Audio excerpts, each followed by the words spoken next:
Ahora estamos en el límite, para mí, de la caída. Es muy difícil llegar más abajo de lo que estamos. Sí, el universo está estructurado matemáticamente, pero los números no saben lo que dicen. ¿Qué significa lo que estoy haciendo? Ahí entra la filosofía. ¿Qué significa lo que estoy haciendo?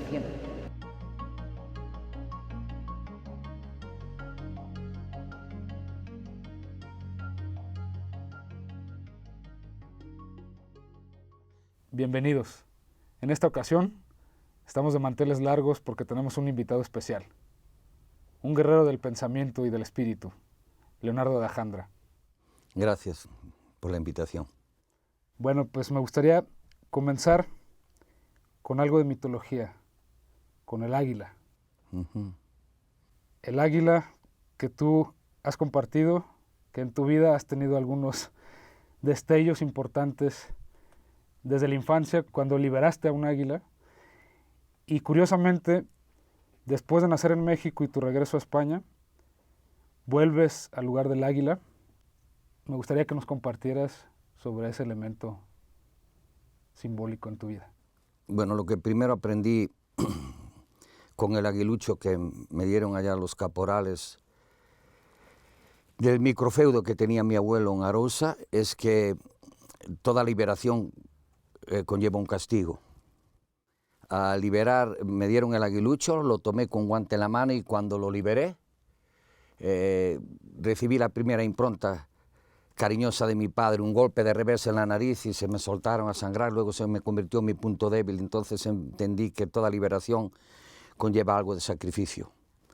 El águila ha sido constante en mi vida, todo el tiempo que viví en la selva tenía una relación muy estrecha con el águila, representa el conocimiento que se eleva y desde las alturas señorea todo lo que se arrastra, pero también entendí el grado alto de soberbia que está consolidado en este libro, El hombre soberbio, que conlleva el elevarse o el pretender elevarse. Yo en la realidad no diría pretender porque yo no he tenido pretensiones. Casi todo lo que he vivido se me ha venido impuesto. He tenido una volición, una voluntad, pero la mayor parte de las cosas que me han sucedido no las elegí, las tuve que vivir. Y quizás de ahí se deriva mi inquietud de estar permanentemente elevándome sobre la presentanidad con intención de alcanzar el futuro. En la mitología, sobre todo mesoamericana, el águila complementa a la serpiente, que en la antigüedad, hablo de más de hace 20.000 años, de ahí viene toda la mitología de los dragones. La serpiente representa la sabiduría oculta y con toda la carga que lleva de peligrosidad, de veneno, y el águila representa la elevación hacia la luz, pero sus garras también se hunden en lo más profundo de lo que se arrastra, con lo que se mueve en la tierra. Yo no lo vería como dos emblemas de la dualidad, sino como el símbolo genuino de la complementación solar. Vayamos con el joven Leonardo, que toma la decisión de salir de España en época franquista y que de alguna manera quema sus naves para desembarcar en México en un aparente futuro cómodo o promisorio que tenía por el entorno familiar con el que contaba, y que siguiendo sus ideas decide abandonar este país para llegar a México. Has mencionado mucho tu preparación en la filosofía alemana. ¿De qué forma crees que estas lecturas influyeron en una decisión de vida de quemar estas naves y por qué lo hiciste? Yo creo que los verdaderos cambios se gestan con tiempo, es como un buen fruto. Requieren toda una decantación para alcanzar su punto extremo de perfección, dentro de la imperfección natural de todo lo finito. Y en esa gestación fui comprendiendo que si seguía en esa familia, terminaría en la infernalidad, o sea, estaba completamente convencido. Nunca me preocupé por cuestiones como las que le sucedieron a mi bisabuelo y a mi abuelo. Mi bisabuelo peleó una herencia que llevaban 200 años en pleito y por fin la ganó. Pero viví en una familia completamente disfuncional. O sea, yo no recuerdo en mi infancia un beso, ni de mi madre, menos de mi padre. O sea, los diálogos de mi padre eran muy significativos porque dentro de su filosofía beligerante, él sí era un verdadero guerrero. Siempre me decía, lo que puedas resolver a golpes no lo resuelvas con palabras. Entonces, peleaba en la escuela, pero era un chico muy delgado, muy estilizado. Entonces tenía que usar mi inteligencia para poder enfrentar unas corporalidades que me rebasaban, pero con menos inteligencia. Y aprendí a morder piernas, manos, en fin. Ya después, a los, quizás, yo creo que fueron entre los 13 y los 14 años, encontré un kiosco de unas viudas de un guerrero de la República, las viudas de Noé, eran dos hermanas, una estaba casada con este luchador que sacrificó el franquismo. Encontré un librito que lleva por título, no lo he vuelto a ver, El misterio de las catedrales, de Fulcanelli. Y comencé a meterme en ese mundo profundo de lo sagrado. Y después, en esa misma librería, llegó, lo vi en el escaparate, el Zaratustra de Nietzsche. Cuando yo tenía 8 o 9 años, hice que mi abuela, que era la matriarca de origen judío, comprara 2 series de cómics. Me identifiqué mucho con esos personajes que no tienen nada que ver con los animes, los cómics que hay ahora, en fin, de estos superhéroes. Eran 2 héroes con todo su equipo. Goliat, Crispín de un lado, el Capitán Trueno, y luego el otro está el Jabato. Uno sucedía en la época de Roma, en las guerras púnicas contra Cartago, de los escipiones, y el otro, el Capitán Trueno, se iba de aventura buscando el mundo mágico del profundo Tíbet. Se iba en globo. Entonces a mí me encantaban, estaba esperando, salía en el fin de semana y me iba al kiosquito de las viudas de Noé a esperar que llegaran y era el primero en acapararlos. Pero el cambio radical fue el Zaratustra de Nietzsche. Eso cambió mi vida y a partir de ahí hablo de la filosofía alemana, pero hay que entender también personajes. Mi abuelo tenía un parentesco lejano, primo de Ramón María de Valle-Inclán, que vivió en la Puebla y nadie quería hablar de él. Don Ramón María de Valle-Inclán y Unamuno, que ahí es a donde quiero llegar, murieron justo cuando se levanta el franquismo en el año 1936. Y el sentimiento trágico de la vida me impresionó. Vi referencias, luego lo complementé con la visión nietzscheana y la cultura española, la literatura y la filosofía española siempre tuvieron una decantación más próxima a Alemania que a Inglaterra, que era el enemigo natural de España, y a Francia. Por todo este bagaje que vas arrastrando en la historia de la conflictividad de tus antepasados. Y claro, yo en aquel entonces no tenía la capacidad para cuestionar por qué había esos odios, esas filias, esas fobias, pero el sentimiento trágico de la vida y la rebelión de las masas de Ortega y Gasset ya marcaron mi paso de esa Arousa mítica a Santiago de Compostela, que era un centro genuino de peregrinación de la cristiandad. Yo no sabía en ese entonces que el apóstol Santiago nunca había estado ahí. Me puse a investigar y lo hice en un libro, Arousiada, a quien realmente sacrificaron en el año 370 fue a Prisciliano. Y Prisciliano era un noble gallego, un verdadero guerrero. Se fue a Tréviris a un congreso, le cortaron la cabeza de estas primeras manifestaciones de la Inquisición. Estamos hablando del año 370. Apenas se estaban consolidando las oleadas germánicas, celtas, visigodos. Y en la parte donde yo vivía de mi abuelo, el feudito de los de Alejandra, era celta por completo. O sea, eso estaba clarísimo. Y en ese contexto, como que no es que yo tomara tanto la decisión de ir hacia ahí, sino que como que me fue llevando, no sé si hay algún tipo de orquestación del destino, pero me fui encaminando a eso y lo más que yo podía hacer era aceptarlo o rechazarlo. Y lo acepté. Y la llegada a México, tú llegas a la UNAM, de lo que tenemos investigado, y tú llegas a la UNAM después de la carrera universitaria, que entraste a telecomunicaciones porque no creen tu padre que estudias filosofía. Pero bueno, después de este tiempo llegas a México, que por cuestiones de papeleo tuviste que estar de oyente. ¿Cómo fue ese encuentro con la cultura mexicana y los jóvenes de ese entonces con un joven Leonardo ya, digamos, preparado en este sentido? Mi madre quería que yo estudiara en un colegio que estaba separado en Pontevedra de los Padres Paules.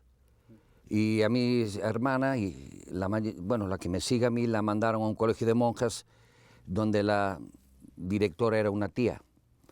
Entonces hubo una discusión, yo lo oí entre mi padre y mi madre, porque mi padre era una persona muy violenta y no tenía creencias tan consolidadas como la de mi madre. La familia de mi madre eran 4 hermanas, no había hombre. El papel determinante lo desempeñaba mi abuela. Y mi abuelo, que era un tipo bien parecido, se las pasaba todo el tiempo en el alcohol, pero no bebía aguardiente. A él le encantaba el albariño, el vino blanco de las Rías. Y todo lo del tránsito tiene que ver con esta problemática que es muy común en las familias, donde deciden los padres qué hacemos con nuestro hijo o con nuestra hija. Y a mi padre realmente no le importaban mis hermanitas. O sea, mi padre tenía claro que este va a realizar mi proyecto, lo que yo no pude hacer. El sueño era él de ese, ¿no? Pero yo no veía la manera de escapar de mi padre. Entonces, a los 13 años prácticamente, finales de los 12 años, dejé de hablar con él, porque no había manera de hablar con él. Todo lo resolvía a golpes. Y cuando ya me fui a Santiago, entonces yo venía en las vacaciones y para referirse a mí, hablaba con mi madre. Yo estaba en la mesa y, por ejemplo, salía la imagen todo el tiempo Franco, ¿no? Franco, español, español, español. Comencé a odiar a Franco, por supuesto, con todo lo que implicaba.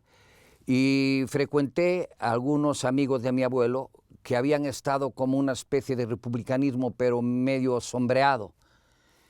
Eso ya me fue perfilando la idea de dejar toda esa cuna materna. Estuve 3 años en Santiago y luego me pasé a Madrid y ahí ya se abrió otro horizonte. Cuando ya llegué a Madrid, lo que enfoqué inmediatamente fue la dinámica represiva y que mi padre esperaba que cambiara mi vida. Él siempre decía, ya sabrás lo que es una guerra, cabrón. Decían que ya sabrás lo que es una guerra, cabrón. Y yo sí, no, puta, es que era imponente, atemorizante. Y para él la guerra que yo tenía que vivir era el servicio militar. Entonces yo ya lo tuve claro, no voy a hacer el servicio militar. Que era obligatorio en Totalmente, y te mandaban a la casa de leche en Marruecos, era una verdadera bronca. Y el pelito largo que yo traía, empecé a conocer la música de Pink Floyd, Janis Joplin, Jimi Hendrix, y bueno, ¿qué sucede con todo este contexto? Que me da un impulso hacia adelante. Entonces escapo por Portugal, me paso a Lisboa, de ahí tomo un barco y me voy a Londres y estoy ya viendo la manera de pasarme a México, pero no me atraía por lo que oía de hablar de mi padre y todo. México, mi idea era ir a la selva de Colombia, me encantaban las selvas. Pero cuando ya llegué y, no sé, toda esta serie de tramas, del año 71, 72, 73, sobre todo cuando yo entro en la UNAM, porque eso de telecomunicaciones fue consecuencia de un padre Paul que convenció a mi padre. Le dijo, esta es la carrera del futuro, tienes que meter a tu hijo porque ese es el futuro. Y yo los oí hablar ahí y dije, bueno, estos cabrones están decidiendo lo que no les corresponde, ¿no? Pero vi la carrera de telecomunicaciones, me valió una madre y me escapé a la Facultad de Filosofía en la Complutense, donde estaba, y estuve por oyente y fue una especie de, no sé si llamarle sentencia, porque tuve que escaparme del franquismo, dejé inconclusos los estudios, llego a México y quiero recuperar eso y me encuentro con todo el bloque pues, imposible de la burocracia y el franquismo. Empiezan a ver los expedientes y hablo con los maestros y dicen, no hay problema, pues entendemos tu problemática, muy agradecidos además con toda la migración republicana que fue decisiva, yo diría que fundamental para sentar las bases del nuevo conocimiento crítico en México. Hablo de Gauss, Sacristán, Venceslao Rosas, Ramón Xirao, o sea, toda esta, María Zambrano, toda esta pléyade que para mí representaba como un impulso para continuar, ¿no? Es como cuando la historia te empuja hacia adelante. Y el camino natural para mí fue la UNAM. Entonces ahí me metí, estuve 7 años ahí metido. Y conocí a un chico de Colombia que estaba estudiando economía, me metí ahí y cuando él cursó la maestría llegaron en el año 73 pues, los sobrevivientes del golpe militar de Pinochet, André Gunter Frank, Bani Van Birra, Teutonio dos Santos, y tenía un conocimiento muy genuino de la parte económica del marxismo, pero no tenía el conocimiento de la filosofía alemana que yo venía cultivando. Entonces yo ya traía lo que luego sería totalidad o totalidad y parte, era un arreglo o un acuerdo de mi visión crítica respecto a los demás sistemas y métodos, pero todavía no cuajaba, no consolidaba yo mi sistema y mi método para incluir la visión crítica de todos estos autores.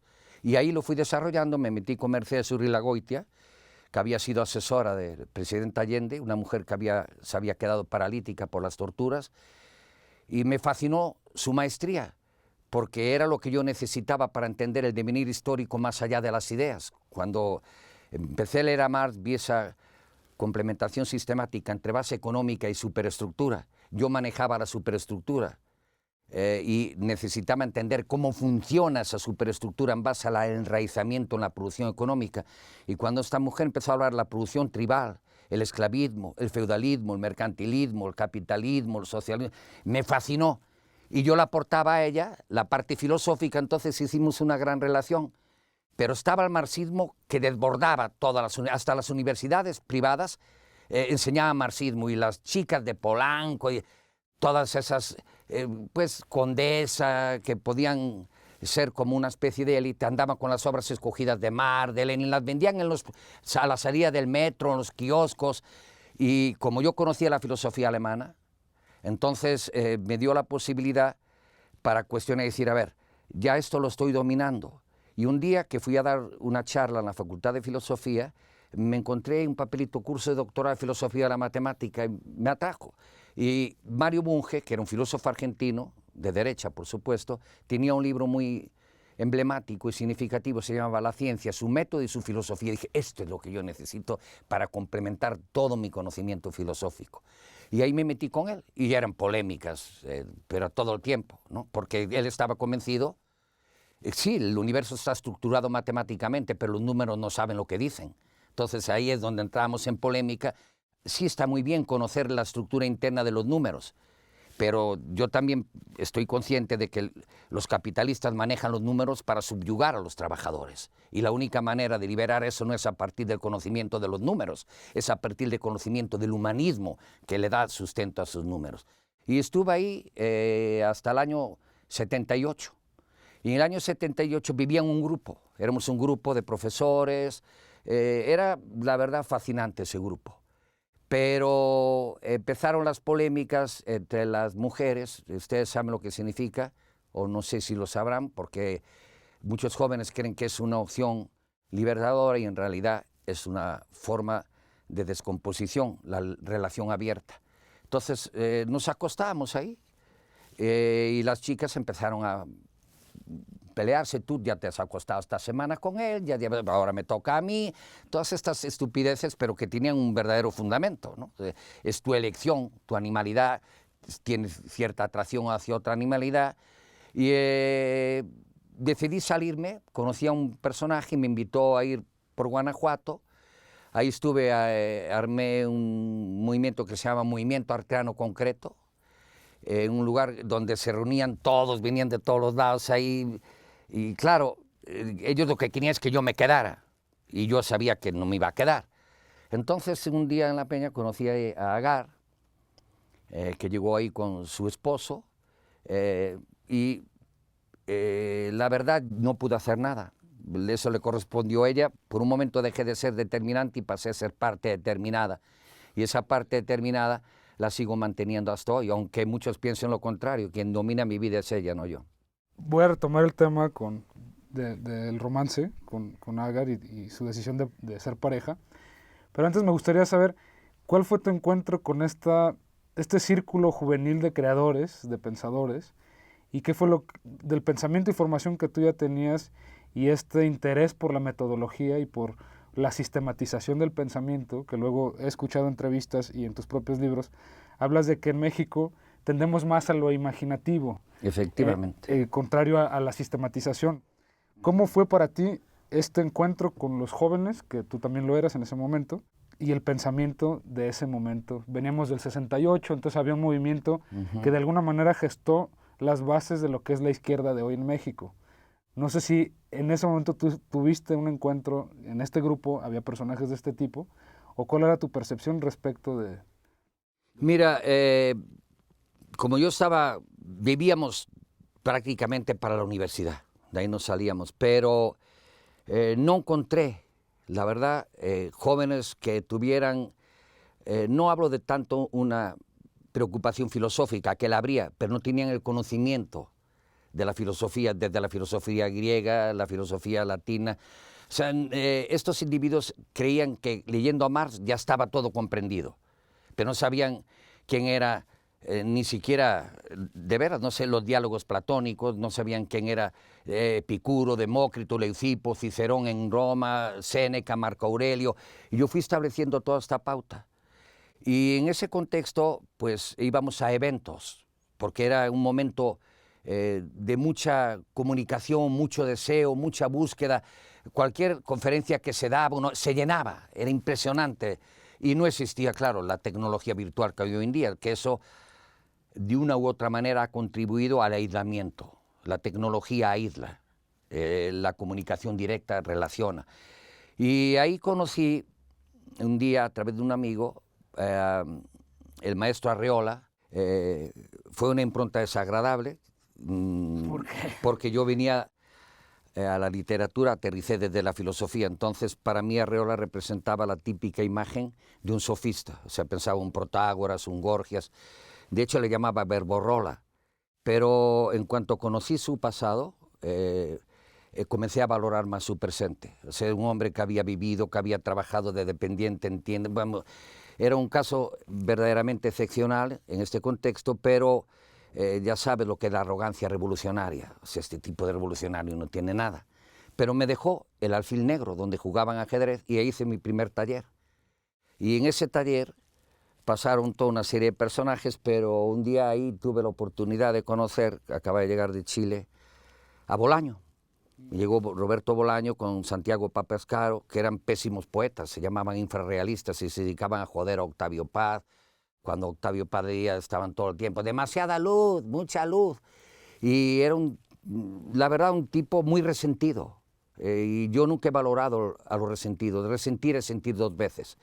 Y si el resentimiento no tiene una característica de superación, tiene una característica patológica. Entonces, Bolaños estaba en una actitud genuinamente derrocadora, ¿no? Del quítate tú para ponerme yo. Después me sorprendió con el tiempo cuando se fue a Barcelona y publicó Los Detectives Salvajes. Yo de 2666, esa obra no la pude terminar. Una historia, es un engendro del editor, Barral, y hablé con él al respecto, pero Los Detectives Salvajes, Los Gauchos, en fin, hay obra. Y una, Nicanor Parra también de esa... Nicanor Parra y Isabel Parra y todo, esa era parte de toda la parafernalia que llegó con la nueva trova. Y ahí sí conocí a Pablo Milanés, Silvio Rodríguez y Cuba, era toda esa energía concentrada de los jóvenes. Pero la verdad es que la mayor parte, que había personajes inteligentes, tenían conocimiento de política, de economía, de sociología, inclusive un poco de historia, pero de filosofía cero. Y aún los discípulos en la Facultad de Filosofía, que tomaban clases con algunos de estos republicanos que hacían unas traducciones prodigiosas, las traducciones del tiempo de Heidegger es excepcional, de José Gauss. Una obra como El hombre y lo divino de María Zambrano, la mejor discípula de Ortega. Había minorías que cultivaban eso, pero el resto de la determinación literaria mexicana era fundamentalmente poética y narrativa. Y había grandísimos poetas vivos, y había gente interesante que ahora ya los jóvenes no valoran, como Juan García Ponce, conocí a Ibargüengoitia, pero estaban los grandes arriba, ¿no? Y esos acaparaban todo el escenario. Ya después, con el tiempo, cuando tomo la decisión con Agar de dejar todo ese mundo académico, universitario, irnos a vivir nuestra utopía, fue cuando decidí hacer este proceso de entrecruzamientos como un homenaje a los grandes maestros del diálogo. Ahí es donde entró los diálogos platónicos, donde entra Cicerón, donde entra Séneca, y empiezo a tomar toda esta línea y la relaciono con la narrativa austriaco-alemana. Hermann Brock, Robert Musil, después Elías Canetti, y por eso decidí hacer entrecruzamientos como un balance de mi vida, del tránsito del mundo académico al mundo libre de la selva, con la relación maestro-discípulo, que para mí es fundamental para la transmisión del conocimiento. Yo no concibo el conocimiento como una transmisión de un solo sentido, pasiva. Me gusta el debate y creo que el debate más genuino que hay es el que se puede dar entre el maestro y el discípulo, porque el discípulo puede tener ciertas inclinaciones, predilecciones, pero es el maestro el que le tiene que decir cuál es el límite para su libertad imaginativa. Y ahí me fascinó y fue lo que los puse en el contexto de la utopía mínima en Entrecruzamientos, que se llama en realidad Trilogía de la Identidad. ¿Cuál fue el momento decisivo para aventurarse de vivir en la Ciudad de México con Agar a irse a vivir a una isla solos en Oaxaca? ¿De alguna manera para ti fue un reto, una prueba, fue un hastío de ese momento, fuiste un desencantado? Yo no he tomado decisiones desde el hastío.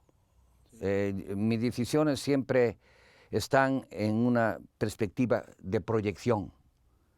Siempre estoy deseando ir para adelante, generando ideas, y no porque esté cansado de lo que ya viví, sino porque hay un impulso en mí, ese impulso del águila, en estar buscando siempre nuevos horizontes y a tratar de acercarme más y cada vez más a la luz, aunque termine con el culo quemado, que me ha pasado muchas veces, ¿no? Se me queman las plumas de la cola, todavía las alas las tengo incólumes. Y ir a la playa tiene que ver porque en un viaje que hicimos, que el grupo nos fuimos a esa playa de Cipolite, que no había nadie. Era una playa con 4 cabañas, llegaban muchos personajes con los que yo simpatizaba porque huían de la guerra de Vietnam, como yo había huido de toda la miseria franquista. Y eran personajes increíbles, la paya. Fue la primera vez que yo vi la marihuana, en mi vida había visto eso en España, ¿no? Te recuerdo unos norteamericanos, en un papel de periódico o una revista, tenía ahí esas colas de San José Pacífico del pelo rojo, y para mí fue una experiencia impresionante ver ese mar azul lleno, y yo siempre he sido un gran nadador. Desde los 2 años aprendí a nadar, porque vivía al lado del mar. Y todas las temporadas de las secas, que vas a ir a recoger lingueirones, berberechos, almejas, centollas, nécoras, yo vivía inmerso. Entonces siempre tuve esa pulsión del mar, curiosamente, ¿no? Siempre fui más bien un águila pescadora que no un águila de las montañas. Y les dije a los chicos del grupo, sería genial que pudiéramos llevar la utopía ahí a la playa, pero bueno, todas estas discrepancias se evitaron. Cuando conozco a Agar, por fortuna tenía la posibilidad, con sus ahorros, de mantenernos con lo mínimo, lo que yo llamo la grandeza de lo mínimo. Entonces dije, mira, vamos a dejar de gastar, porque es uno de los conceptos fundamentales de la libertad. Cuando tienes demasiadas cosas materiales, te encadenas. Entonces vamos a prescindir, vamos a llegar al término senequista de la grandeza de lo mínimo. No vamos a pagar renta, ni vamos a pagar luz, ni vamos a pagar gas. Si no ganas, por lo menos no gastas. Entonces sí pudimos mantener ese término mínimo. Eso ha sido decisivo en mi vida. Cuando yo emprendo un proyecto, veo siempre la mínima posibilidad, no voy al máximo, jamás. Si no me puedo mantener en lo mínimo, no hago el proyecto.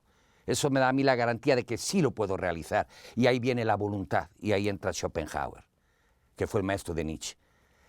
Después fui comprendiendo lo que significaba esa voluntad como superación de lo nouménico. Kant dividía el mundo a nivel metodológico, con su tesis, antítesis y síntesis, entre lo fenoménico y lo nouménico. Pero eso fue un obstáculo. Hegel lo intentó superar dentro del dominio de la abstracción, y Schopenhauer aborreció a Hegel toda la vida. Entonces, para él lo nouménico era la voluntad. Y en América Latina no había voluntad, ni la sigue habiendo hasta la fecha. La voluntad es casi diría yo, don genuino de las culturas adversas, frías. Por eso no ha habido grandes culturas en el trópico. Pero yo he tenido siempre una voluntad indeclinable y un respeto absoluto a la palabra. Si yo digo, dentro de 4 meses, a esta hora voy a estar aquí, tiene que suceder una catástrofe para que no esté. No hay en mi lenguaje, tanto mental como vivencial, el es que. Ese es muy latinoamericano y muy tropical. Y claro, fue un contraste porque cuando llegamos al trópico, los tipos nos vieron como unos marcianos. Yo conocí en Cipolite a mi maestro de la malosidad, Maximiliano Gómez, un negro de collantes, asesino, profesional, mujeriego, cabrón, y platicaba con él mientras yo estaba leyendo y escribiendo justamente Totalidad, Pseudototalidad y Parte, que la estaba terminando, y me fascinó toda esa visión que tenía Maximiliano de una comunidad afromexicana que en aquel entonces estaba prácticamente desconocida, siempre usaba esta expresión: mira, Leo, en legalidad, tú no debes quedarte aquí, tú tienes que ir a un lugar que se llama Huatulco. Entonces fue él el que me habló de Huatulco. Y tenía una hija casada con el hijo del tipo Ambrosio Ramírez, que había hecho la lucha contra Pochuta para recuperar las tierras del Arenal en manos de los Atala, que eran unos turcos que se habían apropiado. Entonces hubo un conflicto muy sangriento y llegué ahí. Y cuando llegamos ahí a Garillo vimos esa playa fascinante, una maravilla, 3 cabañitas. Llegamos, agarra el tipo la atarraya, así en la orilla, jala, ¡pum! Todo parguitos, cocineritos, palometitas y todo así. De ahí al sartén, ya como dijo, ¿qué es esto? Luego va a agarrar con la esposa, se ponen a platicar en la orilla y regresan con medio costal de almejas. No estas almejas mierda que fuimos a comer ayer, estas cosas infames, o sacabocados, esa era una ofensa. No, la almeja reina, una almeja del tamaño de la mano, un puño. Vamos, ¿cómo le vas a dar la espalda a eso? Iban a pescar y unos agujones de 2 metros. Tiraban la red y venía llena de sierras. Puta, la cornucopia, aquí está todo. Pero no queríamos quedar en ese pueblo porque yo lo preví, dije, aquí va a llegar la mierda del turismo. Entonces nos metimos 10 kilómetros a una playa, que era Cacaluta en la selva, donde había asentamientos prehispánicos, porque fue uno de los principales centros genuinos de producción del caracol púrpura. Y el caracol púrpura ha sido la pintura sagrada por antonomasia. En Tiro y Sidón, el púrpura hizo las primeras culturas fenicias, pero olía a kilómetros, tiene un olor pestífero. Y Huatulco era el genuino productor de caracol púrpura para el imperio azteca. Por eso era el interés de ellos ir ahí, para tener de púrpura los vestidos reales, los tejidos reales. Era una determinación colórica de la realeza y de la sacralidad, solamente los príncipes y los sacerdotes. En fin, llegamos ahí y dijimos, no, aquí nos quedamos a como de lugar. Y dijeron, ¿cómo van a aguantar? ¿Cómo van a vivir? ¿Cómo van a hacer? A la fregada, llevábamos un yugo así, con 2 garrafas de agua y caminamos 2 kilómetros para traer el agua del arroyo que estaba en el otro extremo de la playa. Pusimos la primera cabaña, puras láminas, las amarramos con alambrón y ahí nos quedamos y a luchar, que zancudos, garrapatas, nos valía un carajo. Teníamos toda la intención puesta en esa complementación, vivir sin límite y crear con todo el horizonte de luz por medio.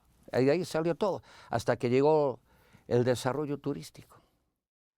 Bueno, durante esos 30 años también no había una intención de ustedes de recluirse y aislarse de la sociedad, sino que ahí continuabas escribiendo y, hasta donde tengo entendido, volvían a la Ciudad de México cuando había que hacerlo para presentaciones de libros.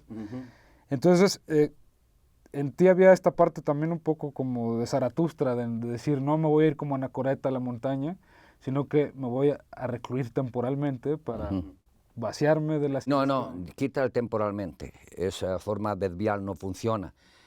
Todos los grandes iniciadores han regresado con el conocimiento adquirido. No solamente Zaratustra, lo ha hecho Buda, lo hizo Jesús de su retiro en el desierto, en fin.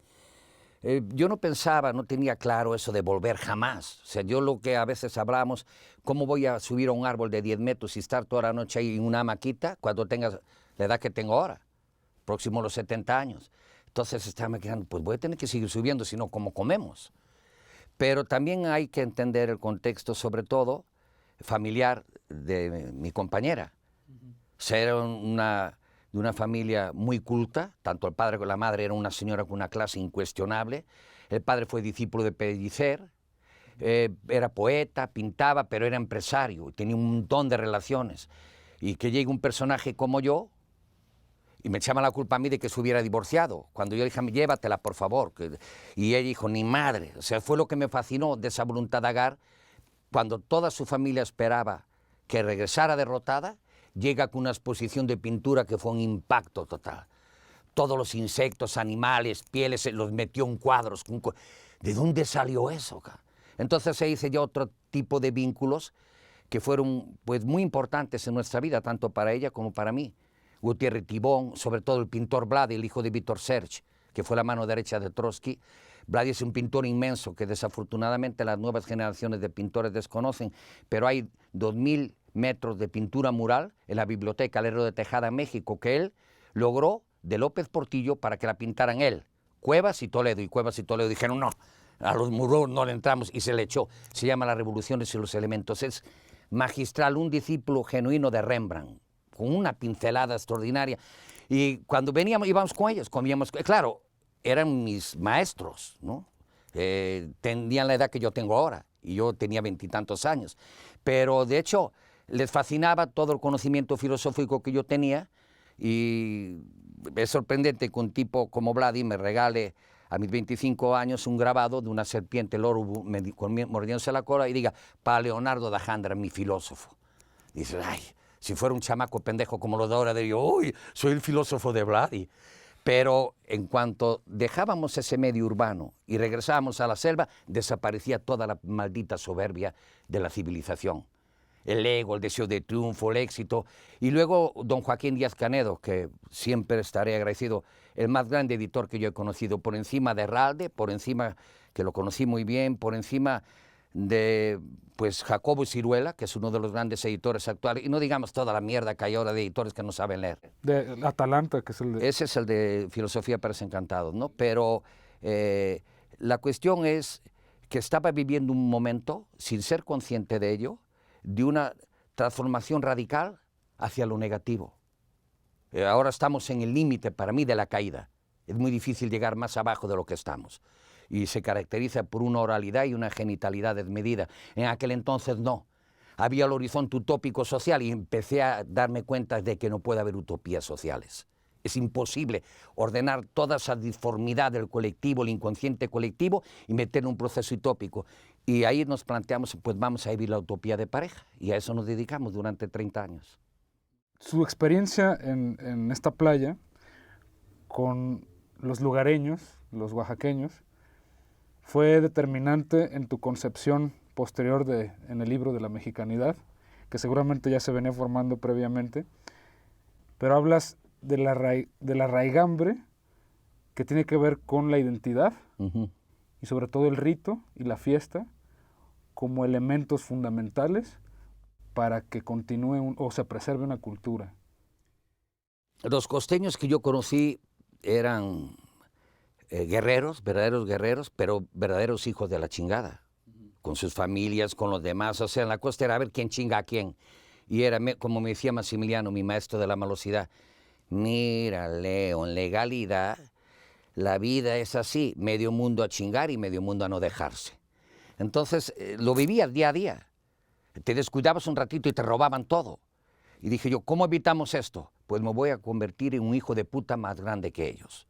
Y yo andaba con un taparrabos, un paliacate aquí en la frente, todo mi cuerpo moldeado frente a un costal lleno de arena de la playa, golpeando con manos y pies hasta que me sangraba todo en karate, y aparecía con mi rifle de telémetro de mira, le salía de la selva hacia los cazadores, ¿qué hubo, hijos de la chingada? Y se hacían pipí, cabrón. Llegaba a la playa y tenían 4 o 5 costales llenos de huevos de tortuga, vacíenlos.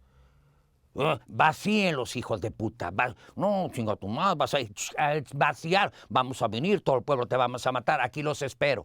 Pero, ¿qué pasó? Echaron la típica bravata de la cultura tropical y se encontraron con una voluntad cabrona. Y al rato ya empezaron a sumárseme de otra manera. No, mi respeto, no, puta. Se empezó a consolidar eso hasta que llegó la mierda de Fonatur. Toda esta puta mierda profana acabó con ritos, con fiestas. Ya no tiene caso que hable de estas negatividades porque cualquiera de ustedes cuando va de vacaciones las vive. Ahí me gustaría hacer un paréntesis y sobre todo hablar del lenguaje porque reiteradamente tú mencionas que a veces el lenguaje puede ser una cárcel de la expresión y de la vida, de la experiencia. Entonces citas por momentos, por ejemplo, a Lacan. Entonces yo te preguntaría, ¿nombramos para que algo exista o a partir de lo que existe el lenguaje? ¿Y de qué modo determina tu concepción de la vida? Porque hay momentos que dices, mientras más dominas el lenguaje, más pendejo te vuelves. Entonces, ¿hasta qué punto el lenguaje determina nuestro conocimiento? Y aquí quiero hacer alusión a la imagen y el imaginario colectivo, y sobre todo que vivimos en la era de la imagen, en la era de las pantallas, que dice Lipovetsky. ¿De qué forma estamos expuestos a la conformación de nuestra psique, tanto del lenguaje como de la imagen, y para ti cuál es lo más importante, digamos? El mundo es lenguaje en diferentes manifestaciones. Lo que hay que entender es la disyuntiva desde Grecia entre el lenguaje como retórica y que yo llamaría el lenguaje como instrumento y estructuración comunicativa y el lenguaje como vida, que es ya otra perspectiva. Sería la diferencia, por ejemplo, entre Protágoras y Sócrates, el maestro de Platón. La cuestión, antes de entrar en la imagen, creo que sería conveniente entender lo que ha pasado con el lenguaje. El lenguaje se ha degradado. Cualquier joven que lea las epístolas a Lucilio de Séneca queda fascinado, o los diálogos platónicos, o las máximas de Marco Aurelio, o los discursos de Cicerón sobre el supremo bien y el supremo mal. Pero cuando ya entras en la filosofía alemana, el mundo cambia, se enrarece, y lo que pretende ser explicación y claridad se convierte en tinieblas. Tú hablas de Lipovetsky, Lacan, en fin, toda una serie de personajes que no hay que dejar de lado, que merecen respeto. O sea, yo creo que siempre le he dicho a los amigos escritores, los enemigos están afuera. Tenemos muchos enemigos afuera, en políticos corruptos y empresarios voraces.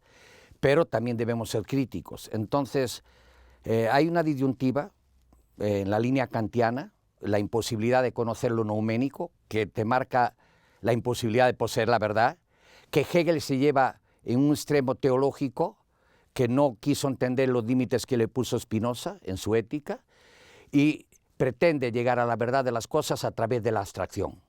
Mi tesis precisamente tenía esa dinámica metodológica: pseudoconcreción, el mundo de la apariencia, los sentidos; abstracción, el mundo de la representación; y concreción, el mundo de la experiencia, la transformación. Schopenhauer le llamó a esta experiencialidad voluntad, pero la voluntad puede ser ciega, la voluntad hay que dirigirla, y no nada más desde una perspectiva de lenguaje, hay que dirigirla en la interacción con la existencia.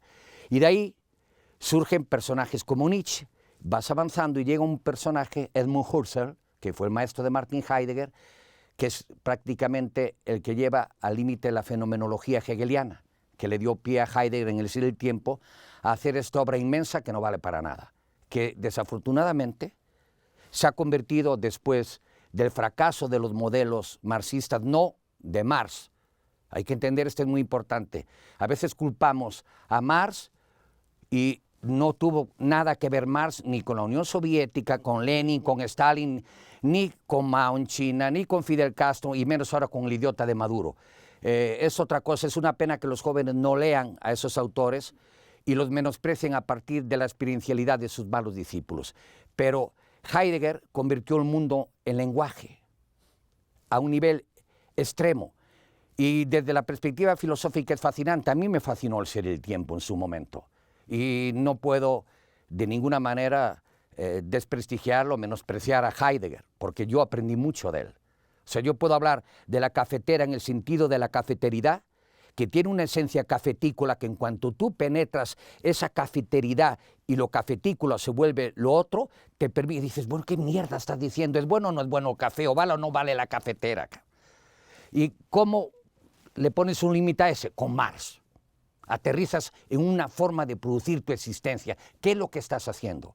¿Cómo produces? ¿Produces para otro? ¿Produces para ti? ¿Produces para otro con volición? ¿Se te impone esa producción? ¿Eres libre al producir? ¿Te esclavizas? Eso no estaba para nada en esta filosofía fenomenológica, que ahora se recupera convertida en hermenéutica, sin tener presente que la hermenéutica tiene un origen religioso, dogmático. Es el origen del conocimiento hebraico, la interpretación de los textos sagrados. ¿Y quién interpreta los textos sagrados? Una élite.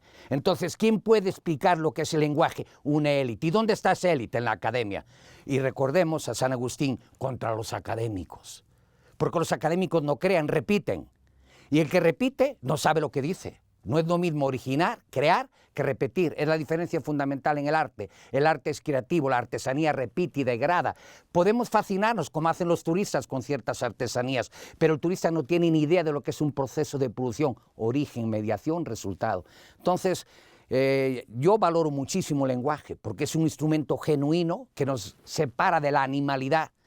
Cuando dejamos de darle el valor que corresponde al lenguaje, nos hacemos somáticos, nos somatizamos, y esta somatización nos animaliza, y las características de la animalidad son la autogratificación, oralidad, comer sin límite, como hacen los marranos y los pollos, frente al pesebre en una conciencia estabulada, y copular sin límite.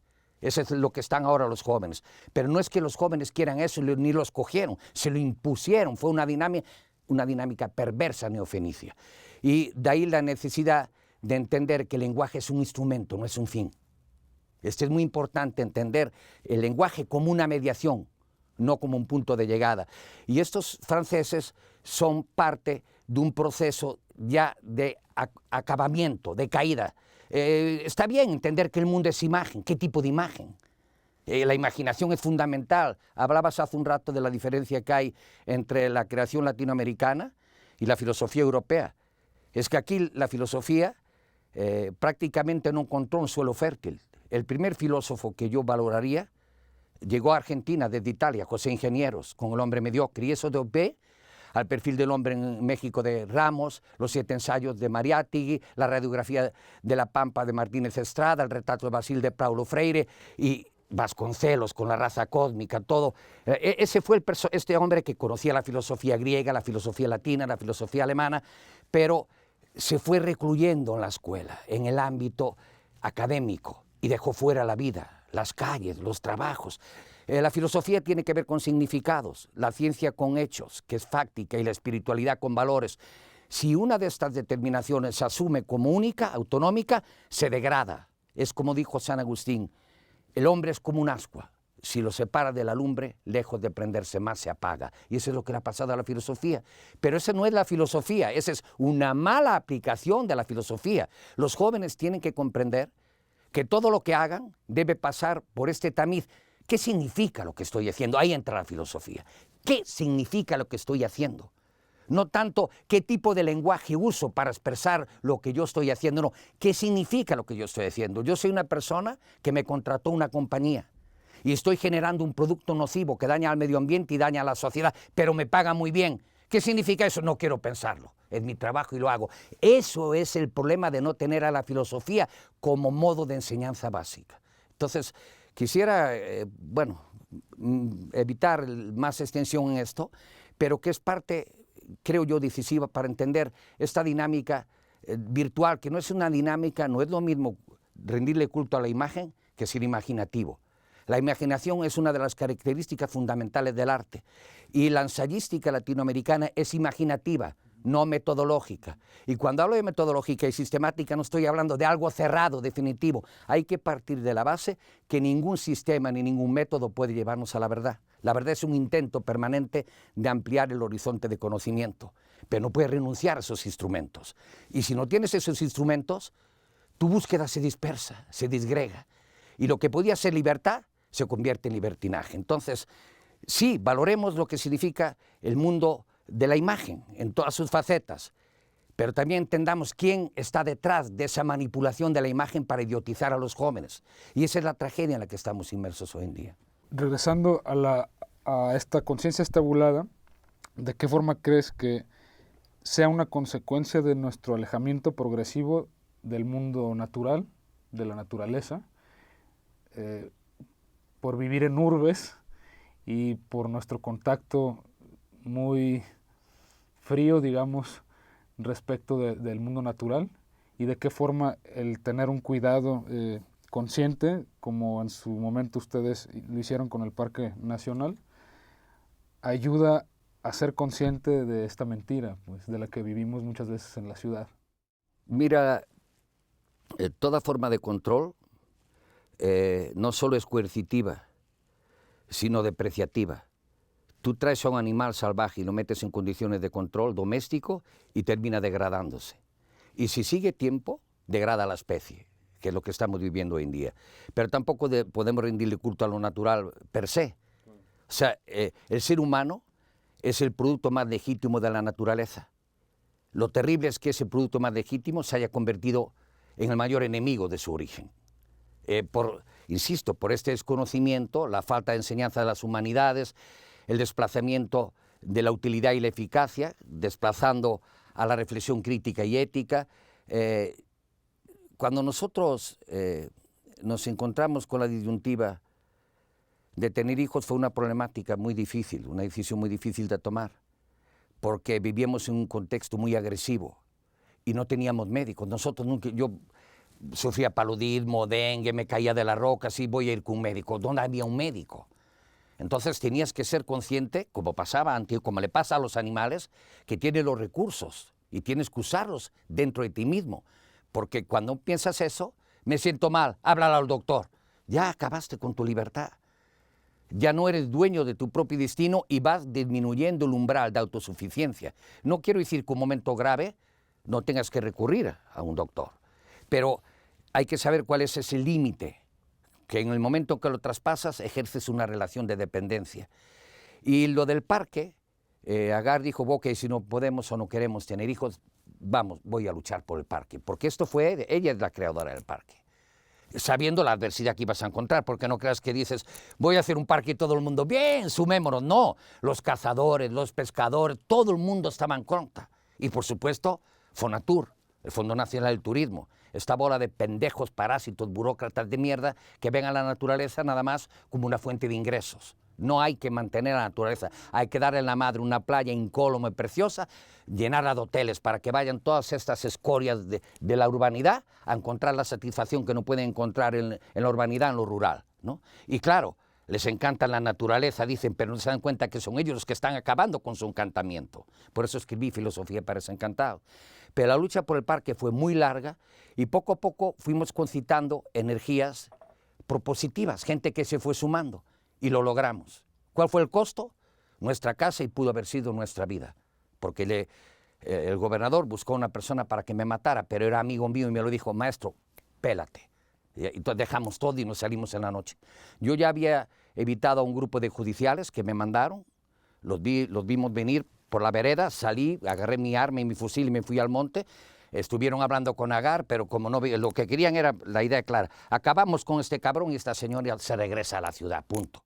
Hay un riesgo latente en tratar de conservar lo natural, lo íntegro, lo bello, lo verdadero y lo bondadoso frente a una dinámica profanante que nada más busca la utilidad. Y nos costó la casa, insisto, una casa que levantamos con nuestras propias manos, un papel comunal, que cuando llegamos en el año 79 las autoridades dijeron, vivan donde quieran. Además, yo llegué con el hijo de un personaje histórico, Félix Ramírez, hijo de Ambrosio Ramírez, que con Pancho Vázquez fueron los líderes de la guerra para liberar a Huatulco, de Pochutla, de los Atala. ¿Y qué pasa con esta dinámica? Pues que no es bien vista. Fuimos enemigos del progreso, enemigos de la civilización. Le llaman progreso y civilización a 20 hoteles, uno del gobernador, otro del director de Fonatur y 3 de hijos de puta gachupines que en lugar de venir aquí a reivindicar la mierda que hicieron sus antepasados, salvo los republicanos, por supuesto que fueron geniales, estos idiotas eólicos, hoteleros, siguen en la misma dinámica profanante. Y aquí hablas de Cortés y todo, ¡no, chingan a su madre los gachupines! Y está lleno de gachupines por todo, y los peores gachupines, porque Cortés, mis respetos, ser un guerrero. Estos son hijos de putas batracios que vienen a acabar con una naturaleza. Joder, generamos empleo, tío. ¿Qué tipo de empleo, cabrón? Pero los políticos le dan la bienvenida porque viene el moche, la corrupción. Y la sociedad joven protestaría, debería, pero viven en la ignorancia, no son conscientes. Y ven un paquetito para ir al hotel y no saben lo que significa que el hotel esté en un manglar, que desecaron ese espacio sagrado y lo convirtieron en una mierda profana. En fin, todas esas cosas te podían llevar fácilmente al odio, al resentimiento, al rencor. Y mi compañera y yo trabajamos sistemáticamente para irse superando eso. Trato cada vez más de perdonar, pero no puedo olvidar. No eso, ni perdón ni olvido, sino perdón sí. Sé las condiciones, esos pobres idiotas no tienen mayor capacidad de comprensión, como los pinches políticos que nos desgobiernan, creen que hay que hacer a un grupo multimillonario para que generen empleos. ¿Y qué estamos viendo? Cada vez se concentra más la riqueza y cada vez hay más injusticia social y más pobreza. Como intelectual, ¿cómo voy a estar de acuerdo con eso? Entonces, mi compañera me arrastró literalmente a esa lucha y se logró el parque. Ahí está. Y sigue estando amenazado. Y no solamente por la voracidad capitalista y neoliberal, los propios costeños, porque saben lo que es poner un changarro, para que lleguen los turistas y ponen un changarro, un pescado frito. La naturaleza, ¿cuándo ha valorado un indígena la naturaleza? Yo he vivido con ellos, andan aquí con rituales, son rituales para turistas, no tienen ni la puta noción, salvo honrosísimas excepciones, de lo que significa su identidad pasada. Han perdido esa conexión con la profunda relación sagrada de sus orígenes. A lo largo de tu obra vemos un interés por hablar de la política, no en términos administrativos, sino de sum politikon, el papel político del hombre y su relación con el poder y el control. Acabas de presentar el primer libro de tu última serie, El hombre soberbio. ¿Nos puedes hablar un poco del contenido de este libro y cómo está pensado para su adaptación cinematográfica y el papel que tiene la ciencia ficción en esta serie? La característica determinante para mí, por supuesto, del poder es la toma de decisiones. Por eso no podemos permitir que las decisiones los tomen los personajes más perversos de la sociedad. O sea, el poder, si dice, el poder pervierte y el poder absoluto pervierte absolutamente, no estoy de acuerdo con eso. El poder, como el Estado, como las jerarquías, son necesarias. Nada más hay que objetivar esas determinaciones. Necesitamos comprender que la dinámica política exige la determinación de los más sabios, de los más éticos, de las personas, hombres y mujeres, que pasen del egocentrismo al sociocentrismo. Mientras estemos siendo rehenes y presas de personajes que nada más piensan en su autogratificación y en su beneficio, la sociedad sigue estando al garete, en el caos en el que vivimos hoy en día. Y eso es lo que me interesa en esta trilogía del poder, en este caso el hombre soberbio, el hombre moral y el hombre piadoso. El papel fundamental aquí es cómo el héroe, dentro de una dinámica perversa, termina profanándose. Y eso lo vemos claramente en los superhéroes de Hollywood. Los chicos se divierten con eso, pero como nadie les explica lo que significa, lo digieren de manera acrítica. Y creo que todas estas personalidades, por llamarlo así, infames de Hollywood, no tienen ni la menor preocupación por la sociedad. Ellos lo único que están viendo es cuánto va a retribuir esta producción, cuánto voy a ganar con esta producción. A veces hay producciones extraordinarias, como vimos la de Netflix, de Marco Polo, y la cortaron. ¿Por qué la cortaron? Porque no era negocio. Y lo sagrado está siempre en contraposición con lo profano, aunque formen una complementariedad cósmica. Y no hay mayor profanación que sustituir los valores por los precios. Esa es la dinámica actual. No podemos permitir que los comerciantes determinen el destino de la sociedad. Y es la dinámica en la que estamos, como con el actual presidente de México, que ha enfrentado todo ese aparato profano y se ponen al brinco. Y como son dueños de los medios, los periódicos, las revistas, las teles, comienzan a decir, está terrible, esta es una dictadura, Andrés Manuel no piensa. Le estoy dejando de lado la valoración de Andrés Manuel. Estoy hablando de la perspectiva profana de los comerciantes. No les interesa otra cosa que el beneficio, las ganancias. Y eso es lo que pasa en Hollywood. El cine se ha convertido en un negocio. Llamarle arte a lo que se hace hoy en día mayoritariamente en Hollywood es un despropósito. Entonces, yo creo, no sé si decir en contrario, a diferencia de muchos amigos escritores que dicen el cine no puede captar la esencia de la literatura. Yo creo que el cine es el arte total. Ahí entra el teatro, entra la ópera, diseño, música, literatura, pero por eso soy muy consciente de que es necesario que los cineastas, los directores de cine lean. Es fundamental. Una buena historia es básica para una buena narratividad. Casi todos los cineastas egocéntricos quieren ser directores de fotografía, hacer el guión, el hombre total, y son una mierda total. Pero si esa mierda total tiene éxito y le dan premios, el tipo se lo cree. La pregunta es, ¿quién le da esos premios? Otras mierdas, pero parciales. Pero estamos hablando de la misma escatología. ¿Qué sucede entonces? Que necesitamos una discontinuidad generacional.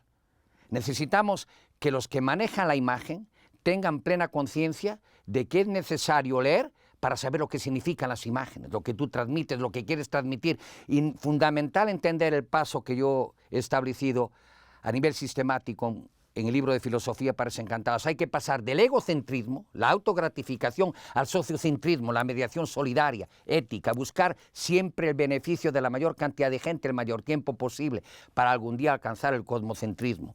Y ahí es donde se complementa. la ciencia con hechos, filosofía con significados, espiritualidad con valores, arte con la imaginación y la ética como mediación fundamentadora de la humanidad, del fundamento humanístico, el dejar atrás la animalidad que ahora impera por doquier. Por eso, insisto, tienen que leer. Es raro encontrar un cineasta con el conocimiento que tú tienes, porque yo estoy seguro que esta conversación sería impensable con Del Toro, con Iñárritu, con Cuarón. Yo hablé hace muchos años, cuando filmó Cuarón y tu mamá también Cacaluta, pero fue imposible establecer ninguna forma de diálogo. ¿Cómo lograr el equilibrio de tener una obra contundente, propositiva a nivel espiritual, a nivel ético, a nivel humanista, pero que al final sea rentable? Porque justo la encrucijada en la que nos encontramos los cineastas es en realizar una obra con un contenido que sea humanista, pero al mismo tiempo tenemos que pensar las obras como productos porque terminan costando al erario público, a algún inversionista. Pero, perdón, ¿no te das cuenta que esa dinámica es indisociable del ser humano? ¿Cómo hacer que la semilla que yo siembre fructifique y sea rentable el trabajo que invertí? Cualquier creador, cualquier artista, ¿cómo hacer que lo que yo he gastado en los materiales, el lienzo, las pinturas, los barnices, llegue y que alguien me la compre? ¿Cómo hacer que el trabajo que yo he hecho para la investigación de la obra que escribí llegue a un público y se venda? ¿Por qué está en crisis la industria editorial? Porque los jóvenes no leen. Es que cambió el formato. No importa, pueden leer en otro formato, pero no leen.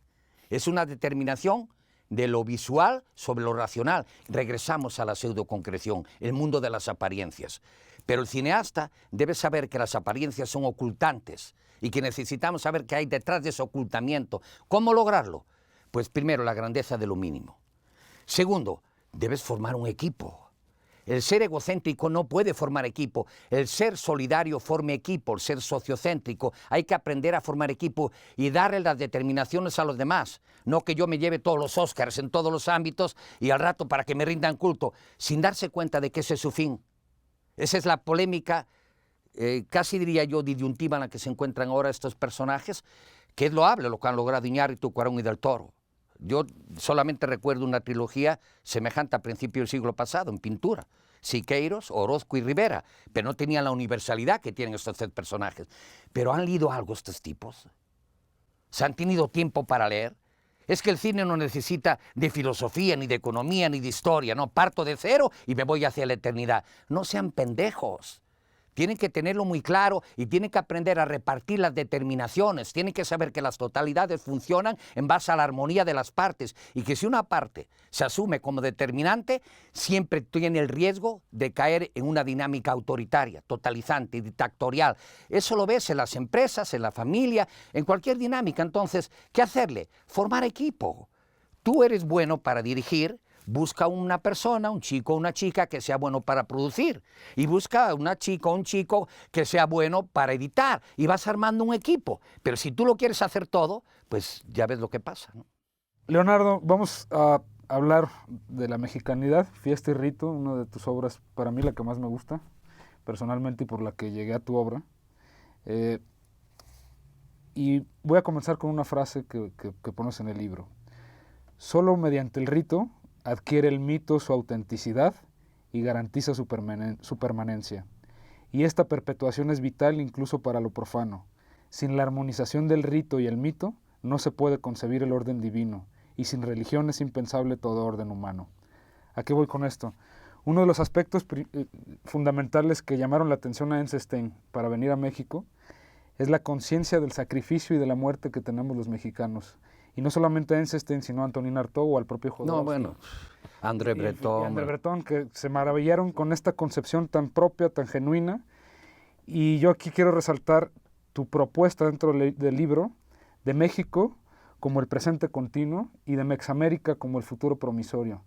¿De qué forma este componente ritual y sacrificial que tiene México puede ser un parteaguas para el futuro de la hispanidad e incluso de la espiritualidad? Bien, hay que entender que ese libro fue escrito, bueno, publicado hace 15 años, escrito llevó mucho más tiempo, acumulando lecturas y reflexiones. Cuando salió me llamaban loco, ¿no? En España decían, ¿cómo que España es el pasado imperativo? ¿Y que Mexamérica qué es eso? ¿Esos migrantes e indios son el futuro? Ahora ya saben que para el año 2030, 2050, el país donde más español se va a hablar va a ser en Estados Unidos. Pero antes de llegar a esa dinámica de futurología, quisiera también enfatizar lo que significa una identidad. La identidad no la da la ciencia, la identidad no es un proceso racional, la identidad es un proceso sagrado, pero cada vez se profana más la sacralidad en base a las pesas y las medidas. Los pinches neofenicios están acabando con este fundamento, este enraizamiento profundo de la cultura mexicana. Y lo veo en Oaxaca, lo acabo de vivir ahora con las fiestas de los muertos, que son impresionantes. Los turistas vienen chinos, coreanos, japoneses, están fascinados, porque allá la tecnocracia acabó con toda esta ritualidad. Pero el rito no puede pasar por una determinación mercantil. Y la cultura anglo-norteamericana es mercantilista de raíz, a todo le pone precio. Y por eso ustedes los jóvenes están pensando, carajo, es muy importante, ¿dónde va a estar el presupuesto? Antes de estar pensando qué proyecto voy a hacer, ya están pensando en el presupuesto que voy a tener y cómo lo gasto y dónde lo gasto. Esa es la cultura norteamericana que está colapsada desde adentro. No es que esté agotada de muerte, es que tiene que renacer y cambiar. Es un cambio radical lo que necesita no solo la cultura norteamericana, sino la civilización en general. Pero entendamos que cuando hablo de que la mitología necesita una fundamentación ritual, es porque si no se hace profana. Lo vemos un mito, marranón a un mito. Ahora van a hacer un mito de Messi, o un mito de Ronaldo Cristiano, o de Shakira, o de Taylor Swift, o Lady Gaga. ¿Cuál puto mito? Ese es mitotito. Esos son procesos de comercialización, que de la nada un buen equipo de mercadotecnia, buena publicidad.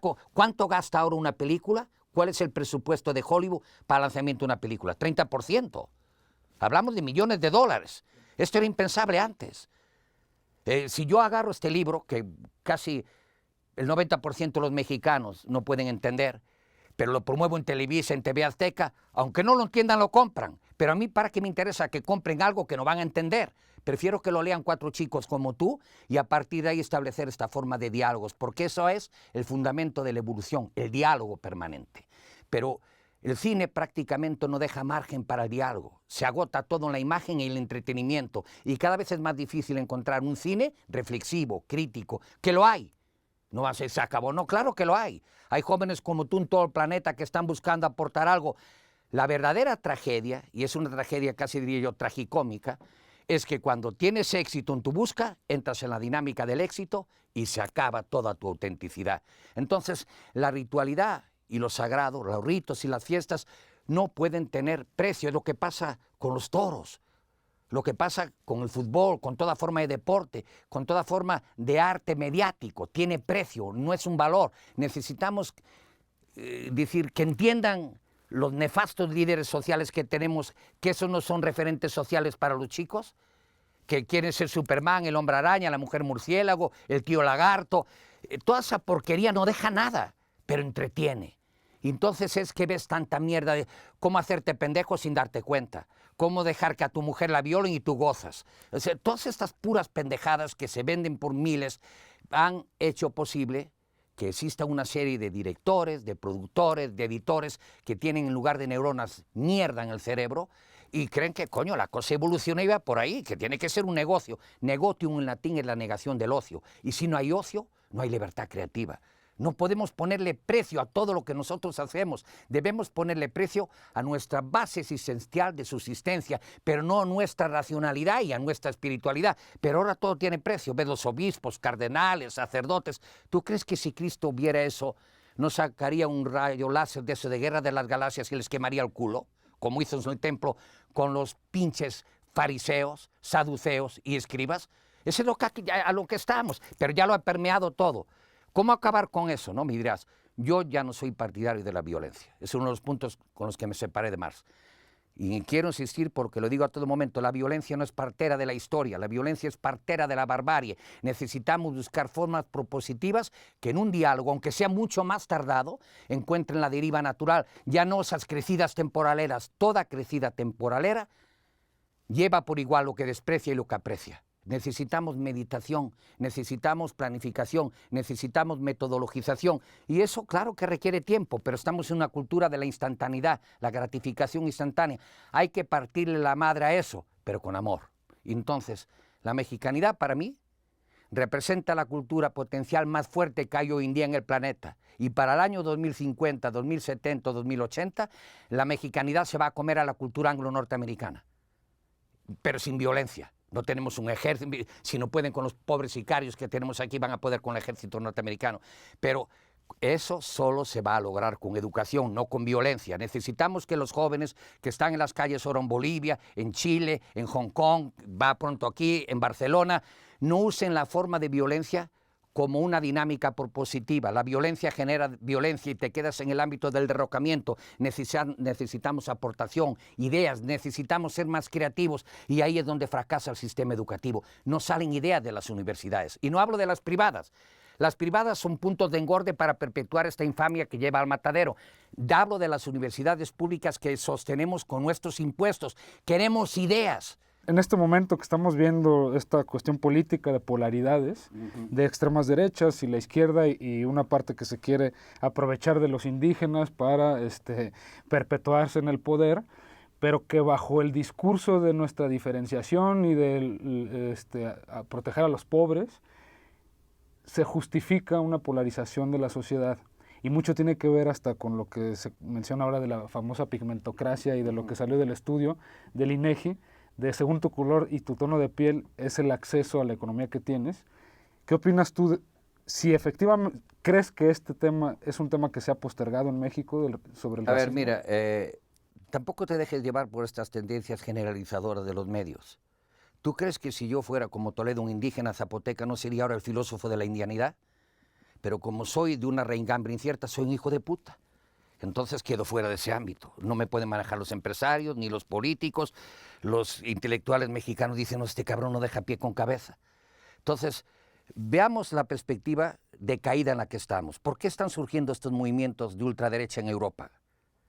Que era el paradigma del pensamiento, de la reflexión crítica. Porque estos movimientos minoritarios y autoritarios y dictatoriales obedecen a una dinámica de decadencia, donde la mayor parte de la población son viejitos, ojalá fueran como yo, pero son viejitos pendejos que nada más están pensando con el pase a abordar, que visitan antes de morirse y largarse.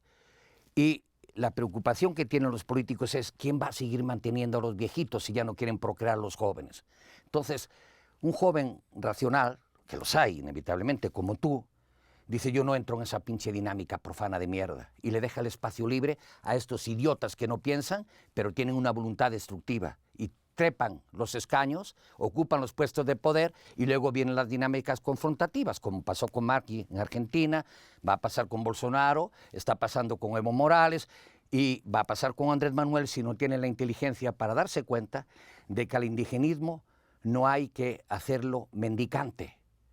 Es absurdo, completamente absurdo, darle dinero a una cultura inferiorizada, castigada, oprimida, en lugar de enseñarle aquel dicho famoso, dale de comer a un hombre un día y le solucionas el problema instantáneo. Enséñale a conseguir su alimento y le regalarás su vida. Necesitamos que estas culturas se respeten a sí mismas. Yo llevo 2 años yendo a escuelas rurales por todo Oaxaca. Los jóvenes están en la inopia. Llegas al último lugar de la sierra y chicos de 15 años consumiendo cristal y en el mezcal. Y vienen el mezcal oaxaqueño, la gastronomía oaxaqueña. La oralidad, sí, es como si salieran los marranos. Hombre, el pienso que venden allí en el supermercado es increíble. ¿De qué estamos hablando? De un proceso de libertad basado en las determinaciones del espíritu, de la mente y por último del cuerpo.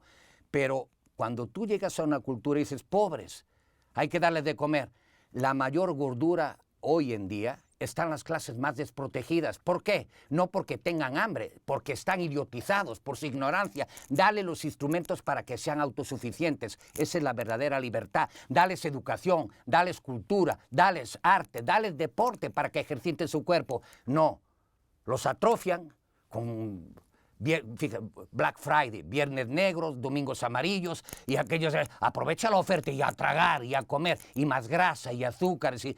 Y los médicos protestan, tú has oído de repente una vocecita por ahí, pero cállate porque pierdes el trabajo. Entonces, ¿qué significa esto? Que vivimos en una mentira permanente. Y la mentira permanente perjudica siempre a las mayorías. Pero La pregunta que voy a hacer es, ¿conoces a algún rico feliz? Yo no. ¿Tú crees, iba a decir un nombre de un editor, que heredó una fortuna enorme y perdió su libertad? ¿Tú crees que una persona como Edlin puede permitirse una plática como esta, de 2 horas? Ya le habló el contador, bajaron la bolsa de valores de Hong Kong, en Australia sus productos ya no se venden, son esclavos de las cifras, de los números, no son libres. Mejor vámonos porque ya me estoy encabronando. Muchas gracias, gracias por tu tiempo. No, gracias a ti por tu inteligencia y ojalá hubiera más cineastas así, la verdad te lo digo, amigo. Pero ya, me pasé y te pasé.